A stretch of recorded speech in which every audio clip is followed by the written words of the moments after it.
பிரதமராக இன்று 3வது முறையாக பதவியேற்கிறார் நரேந்திர மோடி. இலங்கை, வங்கதேசம், நேபாளம், மாலத்தீவு தலைவர்கள் வருகையால் டெல்லியில் உச்சகட்ட பாதுகாப்பு. பிரதமர் பதவியேற்பு விழாவையொட்டி விழாக்கோலம் பூண்டுள்ள குடியரசுத் தலைவர் மாளிகை. வெயிலின் தாக்கத்தை எதிர்கொள்ளும் வகையில் விருந்தினர்களுக்கு சிறப்பு ஏற்பாடுகள். மக்களவை எதிர்க்கட்சித் தலைவராக ராகுல் காந்தி பொறுப்பேற்க வேண்டும். காங்கிரஸ் செயற்குழு கூட்டத்தில் தீர்மானம் நிறைவேற்றம். சரியான நேரத்தில் இந்தியா கூட்டணி ஆட்சி அமைக்கும். நடப்பு நிகழ்வுகளை உன்னிப்பாக கவனித்து வருவதாக மம்தா பானர்ஜி பேச்சு. பலவீனமான பாஜக அரசை நமது முழக்கம் மூலம் செயல்பட வைப்போம். புதியதான தேர்வான எம்பிக்களுக்கு முதலமைச்சர் ஸ்டாலின் அறிவுறுத்தல். ஜூன் 14ஆம் தேதி கோவையில் முப்பெரும் விழா நடத்துவது என திமுக எம்பிக்கள் கூட்டத்தில் தீர்மானம். கருணாநிதி நூற்றாண்டு நிறைவு, 40 தொகுதி வெற்றிக்கு நன்றி தெரிவித்தல், ஸ்டாலினுக்கு பாராட்டு ஆகிய மூன்றையும் இணைத்து கொண்டாட முடிவு.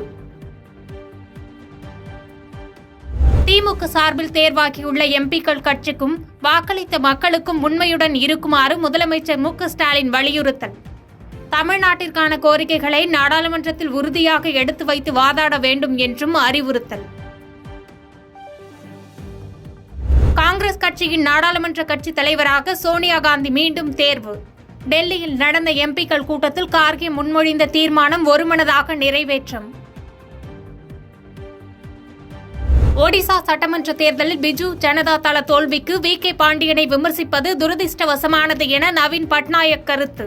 தனது வாரிசு பாண்டியன் அல்ல என்றும் தனது வாரிசை ஒடிசா மக்கள் தீர்மானிப்பார்கள் என்றும் திட்டவட்டம்.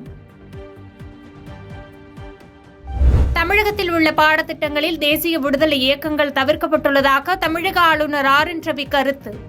சுதந்திர போராட்டத்தில் ரத்தம் சிந்தி உயிர்நீத்த சுதந்திர போராட்ட வீரர்களின் தியாகங்கள் மறைக்கப்பட்டு வருவதாக குற்றச்சாட்டு.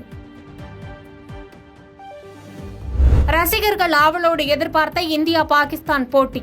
நியூயார்க் மைதானத்தில் இன்று இரவு 8 மணிக்கு பல பரீட்சை. பாதகம் செய்பவரை கண்டால் நாம் பயங்கொள்ளலாகாது பாப்பா. மோதி மிதித்து விடு பாப்பா, அவர் முகத்தில் உமிழ்ந்து விடு பாப்பா. அண்மை செய்திகளை உடனுக்குடன் தெரிந்து கொள்ள இணைந்திருங்கள் இயம்நாடு தொலைக்காட்சியுடன்.